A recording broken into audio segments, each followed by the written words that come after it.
Baltimore The Plague Ships, c'est sorti la semaine dernière, ou c'est sorti cette semaine? Non, c'est sorti cette semaine, je raconte que des conneries. C'est sorti donc le 8 juin, mercredi 8 ou mercredi 9, je sais plus trop, on est le combien?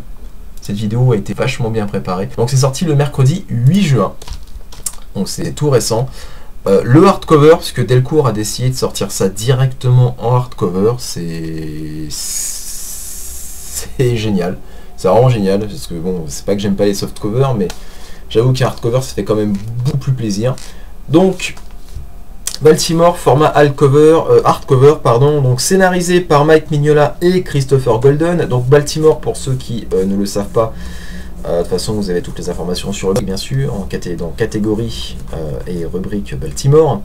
Donc il y a quelques années, pas très longtemps, il y a peut-être 3 ans, ouais, c'est ça, moins de 3 ans, Mike Mignola et Christopher Golden qui est en fait le type derrière tous les romans Hellboy, en tout cas une bonne grosse partie des romans Hellboy qui sont sortis aux USA. En France on en a eu qu'un seul, d'ailleurs le roman justement qui est sorti en France a été écrit par Christopher Golden. Donc Christopher Golden est le romancier de Hellboy. Et donc ils ont sorti, Mike Mignola et lui, il y a 3 ans, un bouquin donc, qui s'appelle Baltimore. Normalement, pareil, j'en parle sur le blog, une série télé ou un film devrait un jour ou l'autre sortir, ou en tout cas les droits d'adaptation cinématographique ou télévisuelle ont été achetés. Un scénario, je crois un premier jet de scénario a même été écrit par David S. Goyer, l'un des co-scénaristes de The Dark Knight et réalisateur de Blade 3. Donc ce jeune homme est capable du pire comme du meilleur en fait. Donc bon, c'est un projet qui pour le moment est toujours en stand-by, mais qui sait, peut-être qu'un jour on aura droit à un film Baltimore. Et donc à côté du bouquin, bref, parce que ce qui nous intéresse c'est ça, il y a une BD qui a été faite, éditée par Dark Horse, dessinée par Ben Steinbeck, qui a également dessiné The Ectoplasmic Man, l'homme ectoplasmique. C'est pas encore sorti en volume relié chez Delcourt, mais ça devrait pas tarder. Un jour vous aurez cette histoire, de toute façon c'est également sur le blog, donc ceux qui veulent voir à quoi ça ressemble, ils le peuvent. Mais un jour ça va être édité en français, parce que ça devrait être mis dans un volume relié, dans pas très longtemps, mais je sais plus trop. Allez sur le blog, vous avez tout là-dessus. Donc c'est sorti. Pardon, et que en dire, que en penser? Dans l'ensemble, je vais pas dire que j'ai détesté, j'ai bien aimé. Déjà, au niveau du dessin, c'est du bon, c'est vraiment du bon. Ça se laisse regarder sans déplaisir, c'est très détaillé. La recherche graphique est là, que ce soit au niveau des décors, au niveau des monstres. C'est assez classieux, le dessin est vraiment précis, vraiment frais, dynamique. On sent qu'à certains moments, par contre, voilà, on sent qu'à certains moments, Mike Mignola est venu donner un coup de main au niveau de la mise en page à Steinbeck. Donc on sent que le type, à certains moments, était un petit peu... je sais pas comment ça s'est passé, j'étais pas là à ce moment-là. Mais à certains moments, on passe, on va dire, dans la narration, je vais appeler ça comme ça, ou en tout cas dans la mise en page, on passe du style, on va dire, Steinbeck au style Mignola. On sent que le bonhomme était quelque peu coincé. Donc par exemple, voilà, donc cette page-là, on sent clairement que Mignola est venu donner un coup de patte à storyboarder certaines pages, et on imagine que si Mignola l'a fait, c'est que Steinbeck derrière devait pas trop savoir comment gérer ces pages face au scénario. En tout cas, lorsqu'il avait le scénario sous les yeux, il avait, je pense, du mal à s'imaginer la mise en page du texte, ou peut-être tout simplement que l'éditeur n'était pas trop content du premier jet de Steinbeck et qu'il a demandé à Mignola donc de venir donner un coup de patte derrière. Donc on va dire donc au niveau de la narration, en tout cas au niveau du dessin, c'est vraiment dents de scie, qu'on passe d'une page à l'autre, et peut-être parce que j'ai l'œil aguerri ou je sais pas trop quoi, peut-être parce que je suis soucieux de détails, mais en tout cas ces pages-là sautent aux yeux. On sent qu'on passe d'un style à un autre, donc je vais pas dire que c'est un point négatif, mais en tout cas voilà, du coup la lecture est perturbée par ça. On est, on bloque sur la page et on se dit tiens, il y a un truc qui coince. Un petit point, un petit détail sans importance, mais sinon pour revenir donc oui, donc le dessin est vraiment joli. Les couleurs, donc bien sûr toujours Dave Stewart aux couleurs, bah ça a toujours autant de classe, hein, c'est toujours aussi beau. Dave Stewart n'est pas Dave Stewart pour rien, n'est pas la légende qu'il est pour rien. Donc au niveau des dessins et des couleurs, c'est très joli. Maintenant au niveau de l'histoire, c'est là où ça coince. J'ai lu ça d'une traite. Pas de souci de ce côté-là, ça c'est une traite, c'est... on s'ennuie pas, il y a une grosse séquence d'action à la fin, il y a une grosse séquence d'action au début. Ça ressemble voilà, au schéma d'un film, et en plein milieu, ça fait que parler. Ça fait que parler. Et c'est grosso modo, en fait, le sentiment qu'on a en sortant de cette BD, c'est que c'est le premier volume qui sert à poser le personnage. En fait, il y a une deuxième mini-série là qui est en route. Le premier numéro devra arriver au mois d'août d'ailleurs. Mais on sent vraiment que ce premier volume n'est là que pour présenter le personnage. On sort du truc. La seule chose que l'on ait appris, c'est comment Baltimore est devenu Lord Henry Baltimore. Donc c'est-à-dire le type avec sa jambe de bois, son fusil dans le dos, son harpon, son épée et tous ses poignards à la ceinture. Donc on apprend comment il est devenu ce qu'il est, pourquoi il poursuit un vampire en particulier jusqu'à plus soif, on va dire. Le type est obnubilé par un vampire et il ne fait que lui courir après, et il n'aura de repos tant qu'il ne l'aura pas zigouillé. Donc ça c'est ce qu'on apprend dans la BD, et à proprement parler il ne se passe strictement rien. On a la séquence d'action du début où Baltimore court après des vampires, donc ça permet de poser, on va dire, les hobbies du personnage, se met à courir après des vampires et à les zigouiller. On a une grosse séquence d'action à la fin, ce qui représente un petit peu le climax de la BD, mais en plein milieu, il se passe rien. C'est donc Baltimore qui se situe, pour vous situer à peu près donc l'histoire du truc, c'est donc une histoire qui se place juste après la Première Guerre mondiale, ou plutôt en fait la Première Guerre mondiale a pris fin à cause d'une épidémie. Il y a une épidémie qui, du jour au lendemain, est apparue sur Terre, qui tue les gens et les transforme en vampires. Et à côté de ça, donc, vous avez des vampires qui s'occupent de diffuser cette épidémie, des gros vampires qui viennent foutre le bordel là-dedans. Donc, il y a l'épidémie, il y a les vampires. Donc, tout ça, ça a mis fin à la Première Guerre mondiale.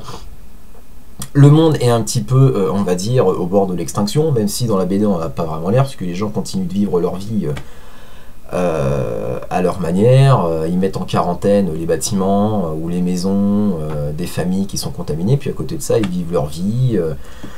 Les différents gouvernements, les gens s'adaptent à l'épidémie comme ils peuvent.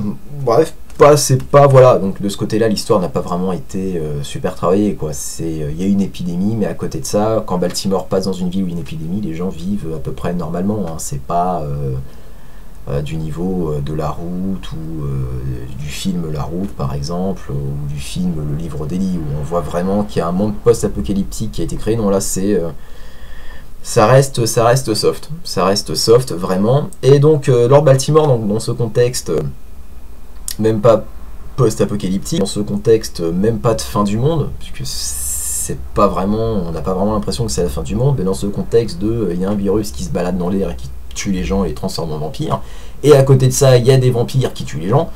Dans ce contexte-là, pourchasse un vampire pour se venger, parce que il est responsable de la mort de sa famille, il est responsable de sa jambe perdue et tout ça. Bon, ok.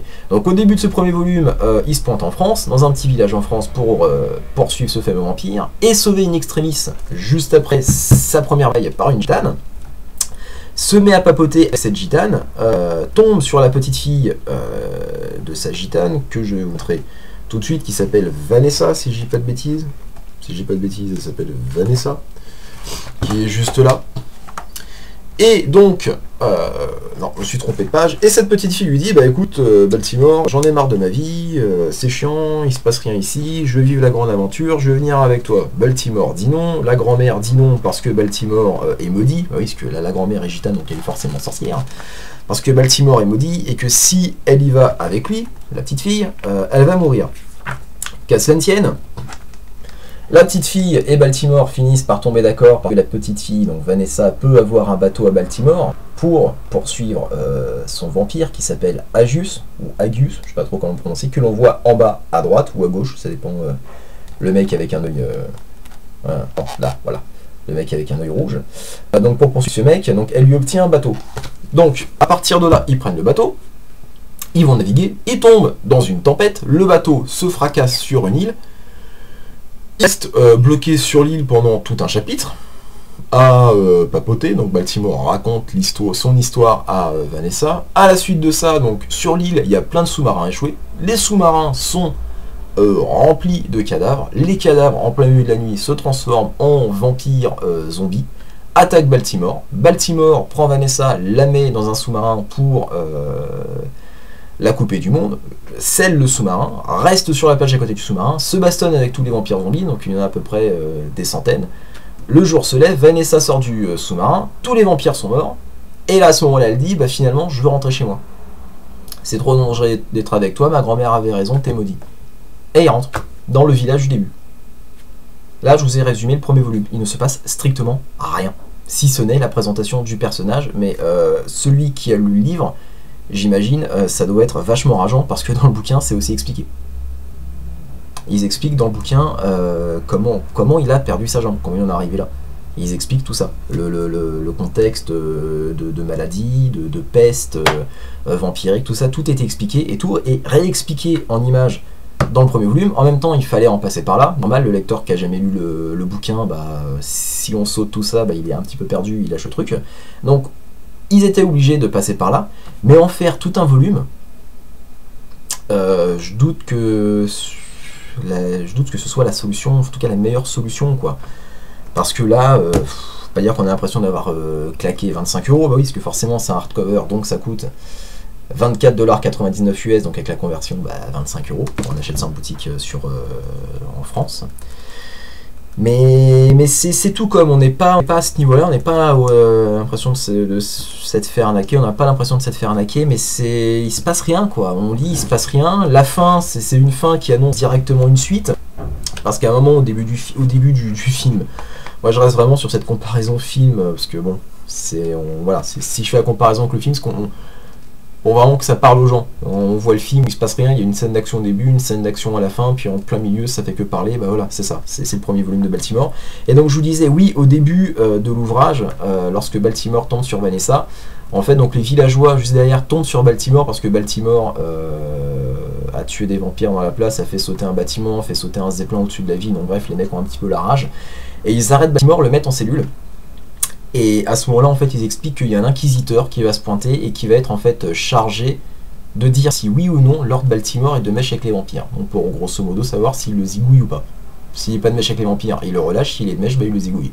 Et c'est à ce moment-là que Vanessa arrive et propose à Baltimore, je te fais sortir, je te donne un bateau, tu m'emmènes avec toi. Et en fait, à la fin, lorsque Baltimore revient dans le village avec Vanessa pour la ramener à sa mémé, eh ben on voit l'inquisiteur qui se pointe.